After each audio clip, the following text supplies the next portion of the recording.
Je me posais pas de questions, j'y allais à fond.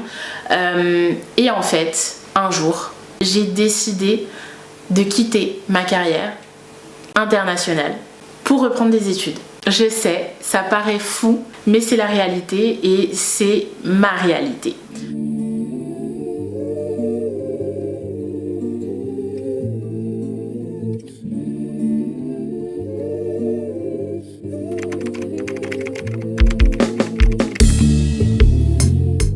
Bonjour et bienvenue dans le podcast Les histoires de Yasmine. Je suis Yasmine et je vais vous raconter mon histoire. Pourquoi est-ce que j'ai appelé ce podcast Les histoires de Yasmine ?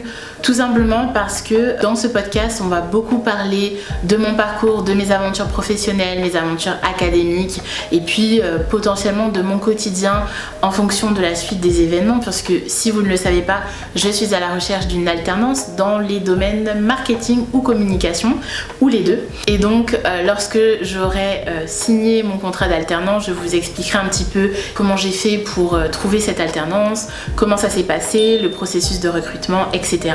Donc si vous voulez des informations par rapport à ça, n'hésitez pas à me le dire dans les commentaires. Et d'ailleurs, n'hésitez pas à vous présenter dans les commentaires. J'ai envie de savoir qui vous êtes, dans quel parcours vous vous trouvez actuellement, quelle phase de votre vie vous êtes en train de vivre. Voilà. Alors moi, j'ai 27 ans. J'ai 27 ans, bientôt 30 ans, mais j'ai décidé de quitter ma carrière internationale pour reprendre des études. Oui, je sais, ça paraît fou, mais c'est la réalité et c'est ma réalité. Donc on va faire un petit retour sur mon parcours académique, qu'est-ce qui s'est passé, comment j'ai fait pour avoir cette carrière internationale, qu'est-ce qui m'a motivée, etc. J'ai toujours été intéressée par les langues. Étant petite, j'ai toujours eu cette affinité avec les langues, que ce soit mes langues maternelles ou les langues étrangères que j'ai pu apprendre par la suite. Et en fait, je me suis dit, au départ, je voulais pas du tout travailler dans les langues. Au départ, je voulais être styliste. Puis j'ai voulu être biologiste et finalement j'ai opté pour les langues. Donc j'ai fait un parcours purement littéraire, donc j'ai d'abord eu un bac littéraire, donc ensuite j'ai commencé mes études dans une école de traduction et interprétation dont je ne donnerai pas le nom ici, mais il n'y en a pas des masses, donc vous allez vite trouver laquelle. En tout cas, cette école se situe en Belgique et j'ai pu faire donc 5 ans d'études au sein de cette école. Pendant ces 5 ans, j'ai aussi fait un Erasmus où j'ai pu vivre à Alicante, donc en Espagne. Je sais que ça va très très vite comment je vous raconte les choses, mais en tout cas j'ai toujours eu cette affinité avec les langues. J'ai décidé d'en faire mon métier, donc c'était tout d'abord un métier passion. Ça a toujours été une réelle passion pour moi, et puis les processus de traduction, j'aime les appeler la gymnastique mentale, je trouve ça très stimulant. Donc au cours de mon Erasmus, j'ai adoré la traduction audiovisuelle, donc le sous-titrage notamment, et j'ai aussi pu faire du doublage, mais voilà, je me suis spécialisée dans le sous-titrage parce que j'aime beaucoup. Il y a des règles spécifiques, mais ça permet en fait une certaine flexibilité et une certaine créativité tout en étant technique. Et c'est ça que j'aime, ce jeu-là entre flexibilité, créativité, technicité. Voilà, ce sont un petit peu des choses que j'aime bien, qui me stimulent en tout cas. Et par la suite, je suis revenue donc en Belgique et finalement je suis partie étudier à Lille pour une licence de langue étrangère appliquée aux affaires. Et là encore, j'ai appris des nouveautés. J'ai eu un cours de marketing, j'ai eu des cours de communication, des cours aussi de création de site web, donc vraiment hyper complet, très axé sur l'entreprise, donc vraiment le parcours affaires, le parcours business.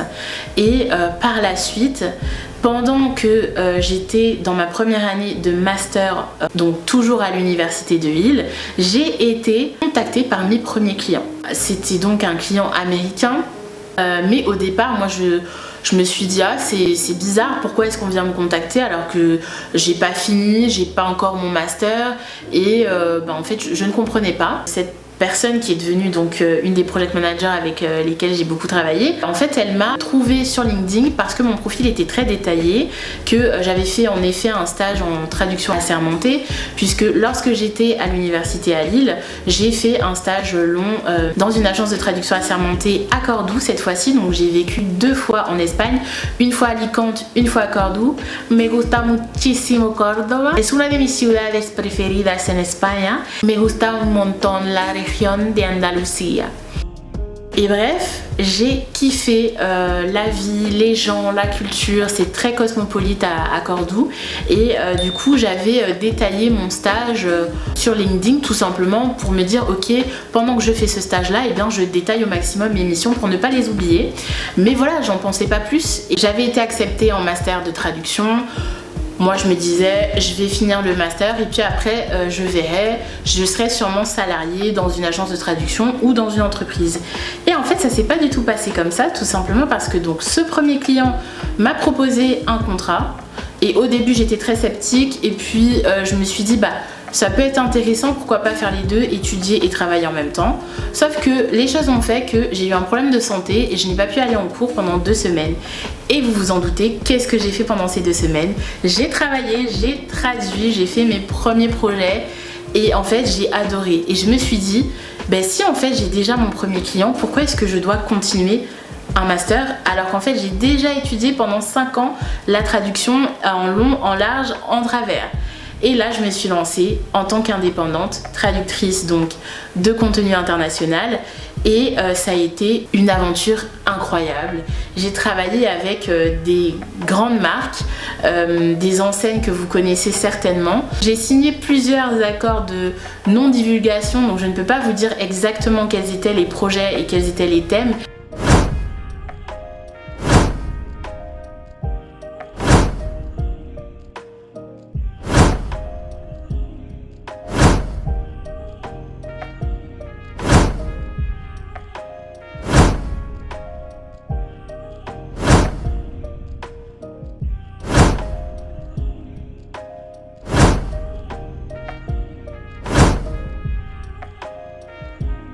Mais en tout cas, j'ai travaillé avec plein de grandes enseignes.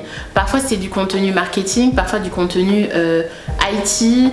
J'ai eu aussi l'occasion de travailler sur du contenu scientifique, notamment de la biologie, donc les sciences naturelles. Au fur et à mesure de ces projets, je me suis laissée porter. Et je me suis spécialisée au fur et à mesure parce que les clients revenaient vers moi et d'autres clients dans la même branche venaient vers moi et ça s'enchaînait, c'était naturel, je me posais pas de questions, j'y allais à fond. Et en fait, un jour, et donc vous me demanderez sûrement mais quel a été l'élément déclencheur, pourquoi tu as décidé d'arrêter cette carrière internationale? Tout simplement parce que lorsqu'on est traducteur ou traductrice indépendant, on travaille beaucoup de chez soi. Nos collègues sont à l'international, les clients avec qui on collabore sont des clients internationaux, mais on est toujours assez isolé. Et j'avais ce besoin de contact et tout simplement d'être aussi plus active parce que la traduction est un processus actif dans le sens quand on fait la traduction c'est assez intense justement et très stimulant. Par contre, en fait, on est invisibilisé. C'est-à-dire que quand vous consommez du contenu, vous n'êtes pas censé savoir que c'est une traduction.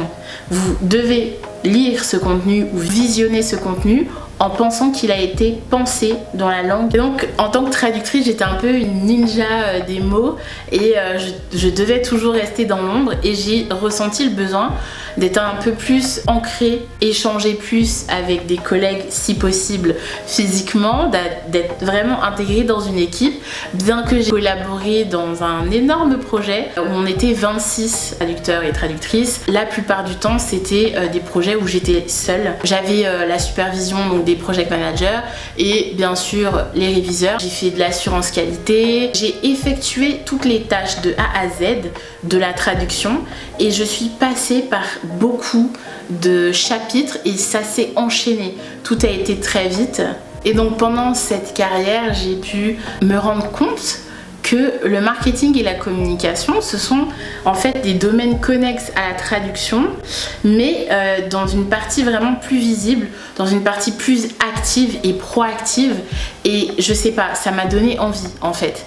En sachant que du coup, entre-temps, j'ai beaucoup navigué dans les contenus techniques, notamment en IT, où là, voilà, j'ai pu travailler sur des projets de big data, de cloud, de SaaS, ou encore d'IA, parce que ça c'est un sujet qu'on le retrouve énormément dans les contenus actuellement. Je jonglais donc soit du contenu marketing, donc des campagnes de promotion, des publicités, de la communication interne, des lancements de produits. Ça a été vraiment très varié et c'est vrai que ça c'est un truc que j'ai adoré dans ma carrière, les contenus qui étaient toujours différents, même si on retrouvait du coup forcément des codes et qu'au bout d'un moment qu'on a travaillé sur 10 projets similaires, bah ça va beaucoup plus vite évidemment. Mais en tout cas voilà, j'ai eu ce besoin d'être plus active, d'être au sein d'une équipe et en fait c'est comme au départ, j'étais très électron libre dans ma carrière, étant donné que j'étais indépendante. Voilà, il y a beaucoup de flexibilité, il y a beaucoup de liberté quand on est indépendant, mais il y a aussi un cadre qui est très spécifique, donc on est relativement isolé. L'administratif, on gère tout de A à Z, et c'est vrai que c'est une charge supplémentaire. Et en fait, là, j'ai envie juste d'être au service d'une entreprise en particulier et de m'intégrer dans cette entreprise et potentiellement d'évoluer au sein de cette entreprise. Donc j'ai envie de grandir en fait, d'apprendre des choses au sein d'une structure précise. Donc c'est là où voilà, le côté indépendant et le côté salarié, c'est vraiment opposé là-dessus. Vu que j'avais ce profil international, ça pouvait être intéressant de le mettre à profit dans une structure et là de favoriser la notoriété, l'acquisition et vraiment la visibilité de cette structure grâce à tout ce que j'ai pu apprendre dans ma carrière. Et donc je me suis dit go reprendre des études. Je sais c'est assez fou parce qu'on se dit bah à 27 ans, t'as bientôt 30 ans, tu t'es marié, t'as envie d'avoir des enfants, pourquoi est-ce que tu vas reprendre des études? Tout simplement parce que je n'ai pas peur ni du regard des gens, ni de recommencer à zéro, et je n'ai pas peur de continuer à apprendre tant que je dois apprendre. Je suis une personne très intuitive, donc ça a été naturel. Je me suis pas posé 10 000 questions. Je me suis dit, je dois et je le fais. Voilà. Et j'ai envie que ça fonctionne. Et pour justement ne pas revenir dans ce côté très académique, scolaire même, je dirais, je me suis dit faire une alternance c'est encore mieux parce que comme ça on est directement au sein d'une entreprise, on se professionnalise, on apprend directement le métier. Et c'est encore plus intéressant. Et puis c'est une aventure différente. Je pense qu'il y a des aspects de la formation initiale qui sont intéressants.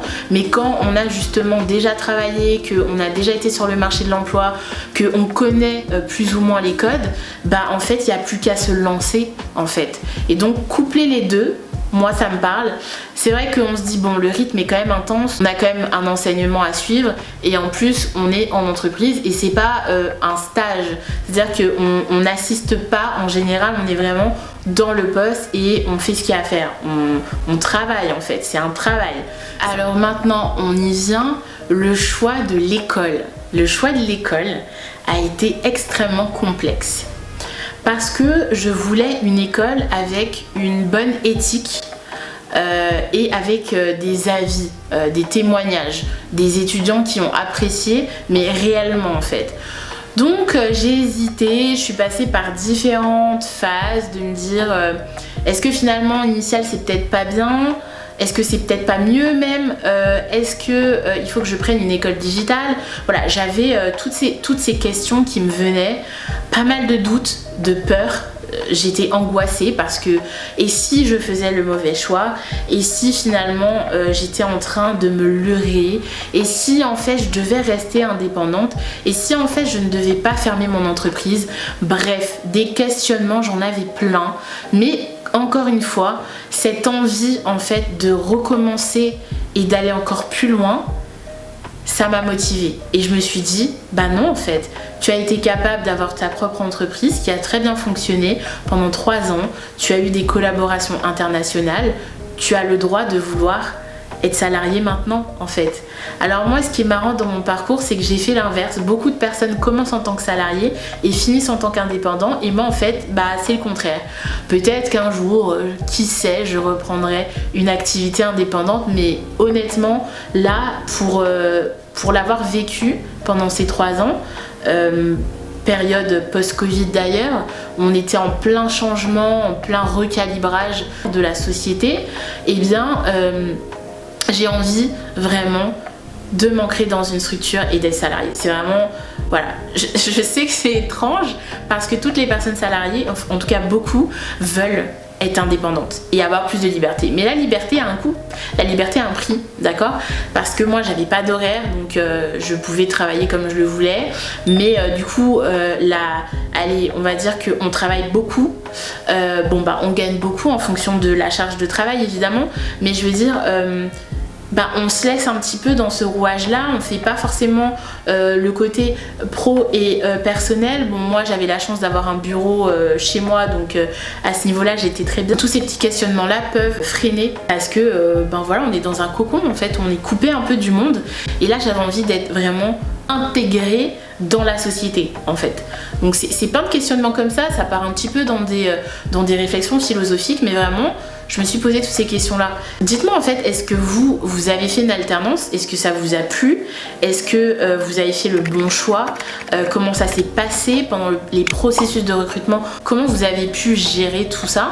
Parce qu'il y a une réelle pression, parce qu'il faut des lettres de motivation motivées, des CV optimisés. Il faut être à l'aise à l'oral, parce que pour passer les entretiens, il faut savoir mettre en avant ses compétences et ses qualités humaines. Donc voilà, tout ça c'est beaucoup de choses en même temps, mais dites-moi en fait comment vous voyez la chose. Est-ce que vous êtes en formation initiale? Pourquoi en fait vous avez choisi la formation initiale à la place de l'alternance?